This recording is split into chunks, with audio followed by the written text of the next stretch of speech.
What's going on, everyone, and welcome back to the channel. Tonight we're doing something that I think a lot of puppy owners overlook, and that's nighttime socialization.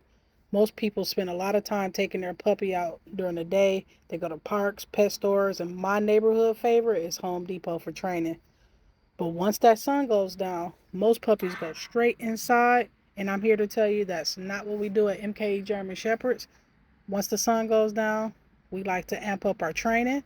The problem is when you take your dog in at when the sun goes down, the world changes at night. We know that the lights look different, people in hoodies look different, and being in the city, you just never know what you're going to get. So we let our puppies play, we let our puppies train outside so that they become stable family companions. So tonight, I'm not taking Jett anywhere special. We're just going to spend some time in the outside. I'm going to let her explore. And of course, we're going to work on that basic obedience. So right here, I'm just letting Jett be a puppy.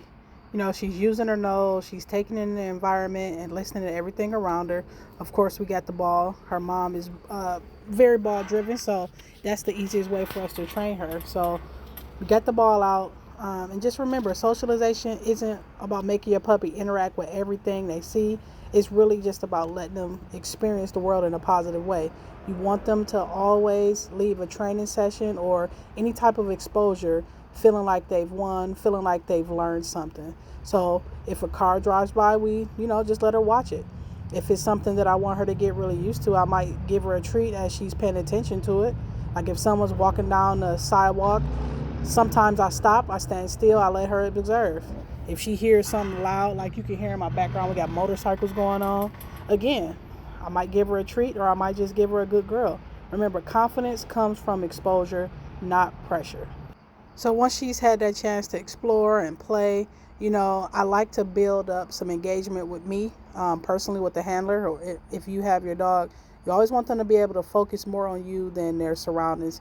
Even if they're outside having a wonderful time, even if we're training, she still has to pay attention to me. And that's going to teach your puppy, that you are the best thing smoking versus that ball or that treat. So just remember, when you're outside in the dark, have fun, but also work on your bond with your dog. Training should not always feel like work. Some of the best learning happens when your puppy is relaxing and enjoying themselves. So I'm not going to put a lot of pressure on her. You can see we're going from the front yard. Now we're going to go to the backyard. And she's very familiar with this backyard. This is where the dogs get to run and, be free, more so than my front yard, because the front has the grass that we're growing. And this yard we built back here is specifically for the dogs, so they can do pretty much whatever they want here. So this is where Jett spends time every day, multiple times a day. Sometimes we're just out here training. Sometimes I just let her out by herself to run the yard. That's our new spring pole we put up. Or we put, she's out there with her mom, dad, and her bigger brother. So this is why I like to train at different times of the day. Just gives her, experience, for anything.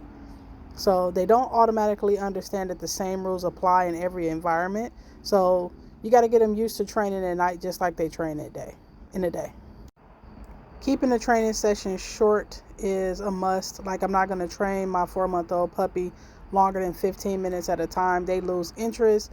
You become frustrated if they're not really, getting what you're putting down. So I really just want her to play, and you can see it's just, in a little bit I'm going to show you, she's working on her place command, so I'll mix some of that in there. But she loves sticks. You can see she likes to collect stuff on her cot, and I'm really just doing stuff that she's used to when we do it in the day. So there I am working on her place command, and you can see that mouth is open, tail is wagging, she's having a good time. So remembering that she is still a puppy, I would always rather have 5 great repetitions than 20 sloppy ones, because if you teach them sloppy, that's the way that they're going to learn.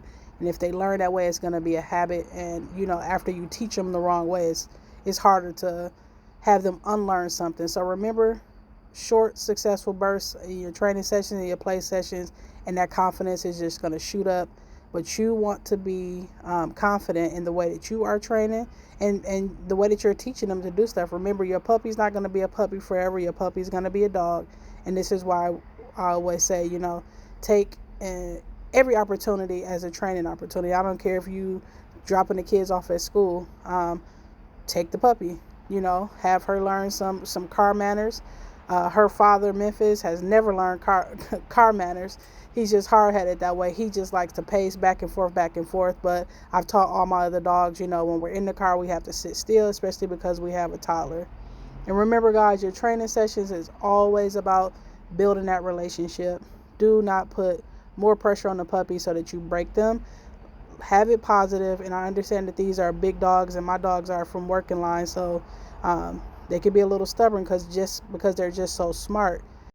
But use that to your advantage. I mean, it takes them maybe 3 reps before they can actually learn something. And if you're positive, and I'm not talking about treat training and all that stuff, because we do use different types of training methods. However, when they are small like this, the basic obedience is pretty much you building that bond and teaching that dog what you want. Remember, they don't come out knowing what you want or what you expect. What I expect from my dogs will be totally different from what you expect from your dogs. So this is what you pour into them. You are training them how you want them to behave. And as you can see, you don't need an expensive training facility or a complicated plan to build confidence.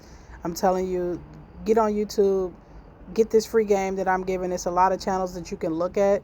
And obviously, yes, of course, if you want to send your dog to a trainer, feel free. But I always say you train yourself before you train your dogs. And that's what the trainers are going to do anyway when you pay all that money. So remember, sometimes all it takes is stepping outside after dark, letting your puppy experience the world, and mixing in a little obedience, making sure that they have fun along the way. That's the most important part. Build that handler-dog bond. And once again, guys, I'm Tarina, the trainer with MKE German Shepherd. So if you've enjoyed this video, please smash that like button and subscribe. Follow along on Jett's journey. Peace.